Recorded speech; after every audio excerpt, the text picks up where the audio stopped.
corrections, quickly from corrections to patrol officer.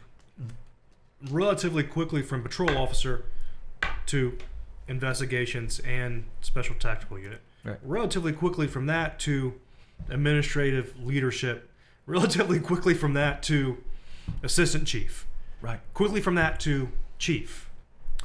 I would say so. I mean, if you look at it by average, I was probably a little bit ahead of the curve. I was a little bit younger than, I was a police chief at probably 46, I guess, or so, and that was pretty young considering. If you look at some of the pictures of some of the old unit pictures at the Pensacola Police Department, even the sheriff's office, a lot of the people that you see look like they're older. They're all, like you just mentioned, they're all seasoned people, and they're in their 50s and 60s. Some of them look like they're 70 years old because their retirements weren't what they would ultimately become. So yeah, I was very fortunate. I studied very hard on some of the tests that we had. I've always been a decent test taker, so that wasn't a concern for me. Then there's the oral interviews. Being in narcotics, you can BS your way through a lot of things. Right. And then a lot of it is luck. Your timing and luck. And that when I was up for sergeant, there were 5 openings instead of 1. When I was up for lieutenant, there were 4 openings instead of 1. I took the lieutenant's and the captain's test at the same time, and just for experience, I didn't realize that by the time the lieutenants, I was a lieutenant, and then there was an opening came for captain pretty quickly. So the same test was still active or valid. Mm-hmm. So I was able to make captain pretty quickly. So then it slows down a little bit. Again, it's you can't keep moving like that. So I was the assistant chief for 6 years, which is a pretty long time, and then the police chief for 5. So I was the assistant chief or chief for a total of 11 years at the Pensacola Police Department. It doesn't seem as long now, but if you think about it, that's a pretty long time to be in charge or second in charge, basically day-to-day operations at an agency. So now, what people may not understand is you are, for all intents and purposes, the highest constitutional, essentially elected person in Escambia County. And, yes. And I'm thinking about your trajectory. I mean, you're like a rocket ship going up as quickly as you can. What's the next thing, governor? I mean, I'm trying to think, what's beyond Escambia County and now where we're going to go. So did you realize or did you have a real interest of going from police chief Escambia County to sheriff Escambia County? Not really. There's a DROP program, or Deferred Retirement Options Program. So government employees can get in this program, and it guarantees, in our case, 5 years. So I joined the DROP program because there was some talk about doing away with it. So I joined the DROP program as a police chief, and then I was getting close to my 5-year window. So I was about 4 years in, almost 4 years in. I'm like, oh man, that's now I got to leave. What am I going to do? And the county administrator, Jack Brown, he had me on some interview boards for some people that he hired, and he said, hey, you can be the assistant county administrator over all of public safety and all of this, and then potentially you can be the county administrator. And I'm like, I master's degree in public administration, I could be more than just a cop. Maybe I can do that. And I'm about to be forced out anyway, so I take that opportunity. So for almost 2 years, I am the assistant county administrator over not just over corrections. Again, I'm gone full circle now. I started as a corrections officer, and now I'm the chief corrections officer for Escambia County, and over fire and EMS and facilities and over a number of different things, like 1,200 employees. Now I'm over, and so that was my thought process, was that I would still serve the public, but my maybe my job as a law enforcement officer was over. Starting to look at the area and thinking, I think I could still do good. I still think I can do something. So, David Morgan, the sheriff at the time, hears that I'm interested in law enforcement again, and asked me to come over to be his chief deputy over operations.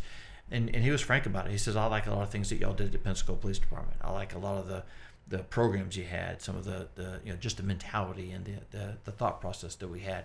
And so I went to be the chief deputy for 4 years. This time goes by so quickly. I mean, looking back, I did not remember you being there for so long, 4 years. I mean, to me, it was like a flash. You're over there, then you're the sheriff. Yeah. It was so quick. So when you were over there, when you first came in, like, what did you see as the difference between how they were operating and what Pensacola Police Department was doing? Again, we talked a little bit about the calls for service. They're pretty similar. What I really noticed was just the sheer magnitude of the operation. You said that just the building is much bigger. We have the training needs are much larger. Again, we have 445 sworn at the Pensacola Police Department. We had about 150. So we're 3 times the size, and it's not just law enforcement. It's again the warrant service, and it's the process service, and it's all this stuff that we have to do, because someone has to do this, right? There's a statutory obligation for the sheriff to handle, law enforcement duties, chief law enforcement officer for the entire county. So the city of Pensacola, very capable agency. Obviously, I'm very proud of my time there, and very proud of what they do. But there's some things that they don't have to do. They don't have to worry about process. They don't have to worry about corrections. They don't have to worry about some of the things, extradition. They don't have to worry about some of the things that the Escambia County Sheriff's Office, and ultimately, they don't have to worry about the boat team either, because I pawn that off on the Sheriff's Office. Yeah, people don't realize serving process. What we're talking about is you guys have to find people and put literally a piece of paper in their hand. That's one of the things the Sheriff's Office has to do. Sheriff's Office was running the jail at one point in time. Sheriff's Office has dive team. Sheriff, if someone gets arrested in Michigan with a warrant from down here, someone's got to go and get them. Right. And that's all the Sheriff's Office. Sheriff's Office has this massive responsibility that the state of Florida has told you that that's what you got to do. Right. Oh, and the sheriff's also the executive officer of the court. Right. So what that means, people are still kind of figuring it out. But basically, we have bailiffs, so we have court deputies that work in every single trial, and we have responsibility for the safety of the judicial process, if you will, including everyone that's in there. Yeah, it sounds good. The chief executive of the judicial process. Sometimes it can be herding cats. It really is, and because there's so many different pieces of that, and mostly ours is just security. But and when we had when the jail was part of the sheriff's office, then we had to transport and escorts and that sort of thing. Yeah, you got transport, you got escort. Oh, by the way, you got medical. Yes. That you have to correlate with and liaison with. You got so much stuff that's happening all at the same time. Everything is all happening, and there's one person essentially over the whole shebang. Yeah. So I'm learning. So I'm I consider myself a seasoned law enforcement executive now. I've been assistant chief 6 years, police chief 5 years. I've been around, 11 years, and all these training courses and all this sort of stuff. And I get to the sheriff's office, I'm like, ooh, I had no idea about process. I had no idea about evictions, no idea about some of the stuff. At the time, the sheriff was also the chief timber officer in the county and livestock officer. Okay. All the stuff that we've since not, we've pawned that off to contractors. But all these things are in the Constitution that the sheriff was historically responsible for. It's antiquated now, but it's something that there's an obligation for still. And so I'm learning all this stuff. I'm learning about the precincts.